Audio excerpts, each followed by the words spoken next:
تو پھر چرچل کی بات کو آپ کنیکٹ کیجئے بلاول صاحب کی ان باتوں سے، جہاں بلاول صاحب کہہ رہے ہیں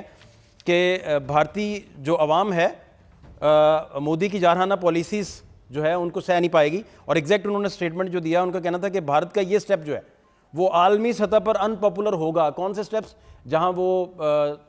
ٹریٹی کی بات کرتے ہیں، آپ کے سنتاس معاہدے کی بات کرتے ہیں، وہ ان پاپولر ہوگا کیونکہ اس کی ایک تو بیس کوئی نہیں ہے، دوسرا وہ لیگل اس کی ایگزسٹنس نہیں ہوگی۔ جب لیگل ایگزسٹنس نہیں کسی چیز کی تو آپ اسے امپلیمنٹ کیسے کر سکتے ہیں؟ تو فالس ہے سارا اسٹیٹمنٹ بھی کھوکھلے اور فالس ہیں کیونکہ اس کی کوئی ایگزسٹنس نہیں ہے۔ اسی طرح بلاول صاحب نے کہا کہ بھارت میں بھی بھارتی عوام اس طرح کا ظلم اپنی حکومت کی طرف سے برداشت نہیں کر پائیں گے۔ یہ ان کا ایگزیکٹلی جو ہے وہ اسٹیٹمنٹ آیا۔ دوسرا، ہرمن خان جو ہے وہ آئی آر جو انٹرنیشنل ریلیشنز کی تھیریز ہیں ان میں پیڈسٹل لیڈر جو ہے، ایکسکلیشن لیڈر جو ہے وہ اہم ترین آئی آر کی تھیری ہے،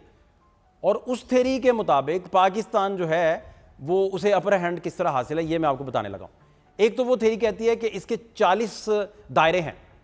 یعنی کہ جو لیڈر ہے اس کے جو سٹیپس ہیں وہ 40 ہیں، اور 40 سٹیپس کے حساب سے آپ پہلے 2 ریاستوں کے بیانات آپس میں آتے ہیں ایکسکلیشن لیڈر کے حساب سے، پہلے بیانات آتے ہیں، پھر فوجی مشقیں شروع ہوتی ہیں، پھر آپس میں جھڑپیں ہوتی ہیں، تو محدود جھڑپیں 2022 کے بعد دیکھنے کو بھی ملی۔ اس تھیری کے مطابق پاکستان اور انڈیا تیسرے لیڈر پہ ہیں، لیکن جو اس کا آخری پائیدان ہے وہ یہ کہتا ہے کہ جنگ نہ ہونے کی سب سے بڑی وجہ یہ ہوتی ہے کہ انڈیا کو یہ یقین ہے کہ اگر اس نے جنگ چھیڑ دی تو نہ صرف اس کا نقصان ڈبل ہوگا بلکہ اس کا نقصان 1 کروڑ درجے زیادہ ہوگا، جس کا اس نے جو ہی پاکستان نے ایئر سپیس بند کی تو اس نے وہ دیکھ لیا۔